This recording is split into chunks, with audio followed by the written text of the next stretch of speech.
वंदे मातरम। आज हम लोग कक्षा 3 आसपास पर्यावरण चैप्टर 6 बिना खाए कैसे चलेगा को पढ़ेंगे। तो इसमें बताया गया है कि अगर हम ना खाएं तो हमारा जो शरीर है वो कैसे काम करेगा। नहीं, बिना खाए हम कैसे चल सकते हैं या कैसे कोई काम कर सकते हैं। यहाँ पे देखिए चित्र है।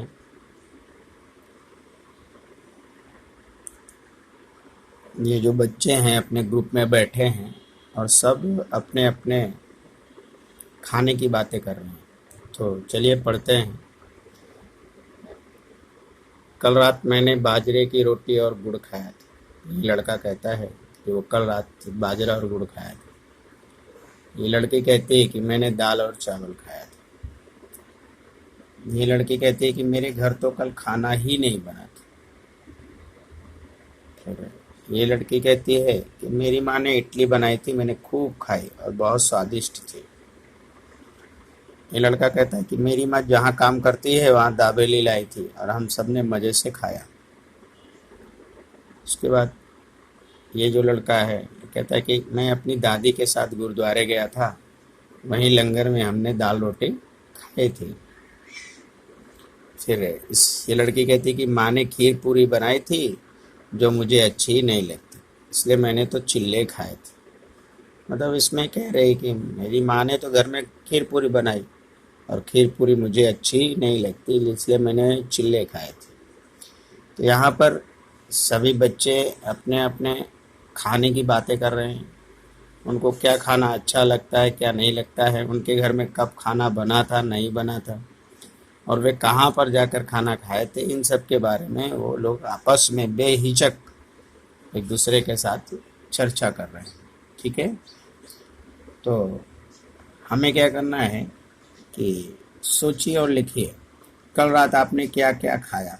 यानी आपको यहाँ पर कल रात आपने जो जो खाया होगा वो लिखना है। जैसे कि इसमें इस बालक ने कहा कि मैं कल रोटी और गुड़ खाया था। इसने कहा मैं लंगर में गया था, वहाँ दाल रोटी खाई थी।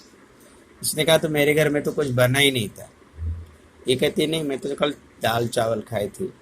और ये लड़की कहती है कि मैंने इडली बनाई थी मेरी मम्मी ने, मैं तो उससे बहुत ही मज़े से खाई। और ये लड़का कहता है कि मेरी माँ जहाँ काम करती वहाँ से दाबेली लाई थी और हमने खूब अच्छे से खाया। तो बच्चों, आपको आपके इन्हीं इसमें लिखना है कि कल रात आपने क्या क्या खाया। जैसे कि चावल, दाल, सब्जी, रोटी, पूड़ी बनी हो या कोई विशेष प्रकार का भोजन बना हो, है ना, दाल बाटी बनी हो, चोखा बना हो, या आपके घर में भेल पूरी बनी हो, या खमन खाया हो आपने, या फ्रूट्स खाए हो, या आपने मतलब अनेकों प्रकार के भोजन खाए हो, या आपने यानी चूड़ा दही खाया हो या दाल बाटी खाई हो। तो ये आपको यहाँ पे लिखना है कि कल के भोजन में आपने क्या क्या खाया। आगे बढ़ते हैं। सोचिए और बताइए आपको कैसे पता चलता है कि भूख लगी है। बच्चों, आपको कैसे पता चलता है कि हमें भूख लगी है ना? तो आपने महसूस तो किया होगा भूख लगी हो, है ना? तो हमें हल्का सा भूख लगने के बाद हमारा पेट जो है वो कुछ ऐसा अजीब सा फीलिंग होती है। साथ ही साथ हमें कमजोरी भी लगने लगती है और हमारा चिड़चिड़ापन भी हो जाता है कि नहीं? काम करने में मन नहीं लगता। तो हमें लग जाता है कि भैया हमें भूख लगी। आपके घर में कभी खाना नहीं बनाया गया हो, ऐसा हुआ है? तो बच्चों, आपके घर में कभी खाना ना बना हो, ऐसा हुआ है क्या? जैसे ये बालिका कहती है कि मेरे घर तो कल खाना बना ही नहीं।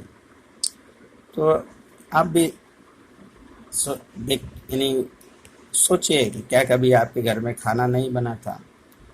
तो क्यों नहीं बना था, या आप कहीं बाहर खाना खाने गए थे, कोई विशेष कारण, ठीक है ना। हालांकि एक बच्चे के घर खाना बना ही नहीं, इसका क्या कारण हो सकता है? तो जैसा ये बालिका कह रही कि मेरे घर तो खाना बना ही नहीं, तो क्या कारण हो सकता है कि बच्चे के घर खाना नहीं बना ही नहीं? इसका क्या कारण हो सकता है? तो हो सकता है कि वे लोग, उनके घर पे कोई बाहर गए रहे हों लोग, है ना। तो कोई और अन्य रीजन हो सकता है, भाई खाना नहीं बना। तो कल सभी बच्चों ने एक जैसा खाना खाया था, और क्यों? तो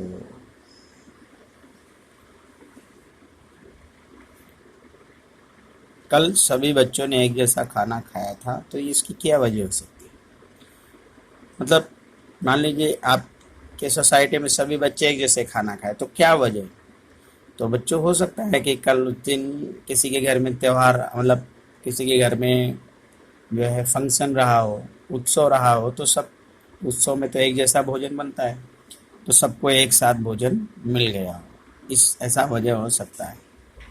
अगला, आपने जो नाम थाली में लिखा था उसे श्याम पट पर लिखिए, ठीक है। आपने जो नाम थाली में लिखा था उससे श्याम पट पर, मतलब जैसे आपने इस थाली में कौन कौन से भोजन लिखे थे, भाई चावल, दाल, रोटी, सब्जी, ठीक है, पूड़ी, कचौरी, फ्रूट्स, तो आप उसमें से सलाद, जो भी यहाँ पे लिखे है उसके नाम आपको श्याम पट पे लिखना है। कभी आपके साथ ऐसा हुआ है कि भूख लगी हो और कुछ भी खाने को नहीं मिला हो? कभी कभी होता है कि भूख लगी है पर हमें खाने को नहीं मिलता है, जैसे कि हम कहीं बाहर घूमने चले गए और वहाँ हम घूम रहे हैं, है ना, कोई काम, घूमने चले गए या कोई काम से चले गए, अब हमें भूख लग गई, तो लेकिन जब तक हम घर पहुँचेंगे नहीं, तो भोजन कैसे, यानी हमारी भूख कैसे मिट सकती है?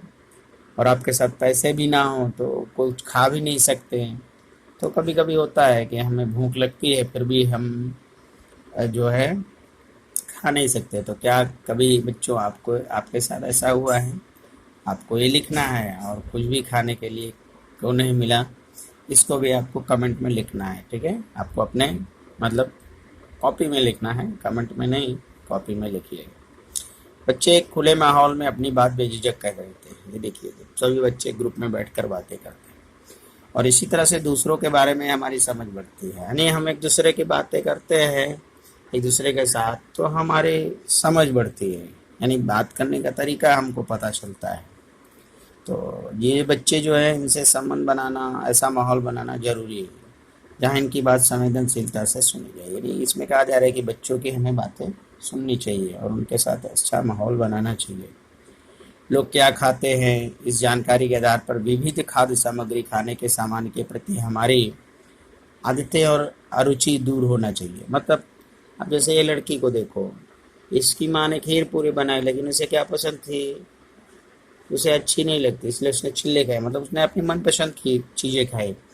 तो हमें ऐसा नहीं करना चाहिए, हमें अपने भोजन में हमारी जो ज़रूरत की चीज़ें हैं वो नहीं खानी चाहिए, नहीं, जो हमें पसंद है वो नहीं खाना चाहिए, हमें सभी प्रकार के भोजन आहार में लेना चाहिए। इससे क्या है कि हमें उस प्रकार का आहार खाने से हमारे शरीर में जो भी पोषक तत्व है वो कमी नहीं होगी, और नहीं तो हम दाल ही खाते जाएंगे तो दूसरे प्रकार के जो पोषक तत्व है वो हमारे शरीर में नहीं होंगे। तो हमें हमारी अपनी आदत या अरुचि के, रुचि के द्वारा भोजन करना नहीं चाहिए, हमें सभी प्रकार के भोजन करने चाहिए और सभी प्रकार की सब्जियां, फ्रूट्स वगैरह खाने चाहिए। जो हमें पसंद हो वो नहीं, बल्कि जो ना पसंद हो उसको भी थोड़ा थोड़ा खाने का प्रयास करना चाहिए। ये हमें हमें और दूसरों को अच्छी तरह समझने और समझाने में उपयोगी सिद्ध होता है। तो वो कह रहे हैं कि बच्चों को एक ग्रुप में बात करने देना चाहिए, उनकी बातें सुननी चाहिए, साथ ही साथ लोग क्या खाते हैं उनके आधार पर हमें विभिन्न प्रकार के भोजन, यानी खानगियों की पहचान होती है, और साथ ही साथ हमें रुचि भी बढ़ती है, ठीक है। अ, अब है विपुल का परिवार, ठीक है। तो इसको हम नेक्स्ट वीडियो में देखेंगे। जय हिंद।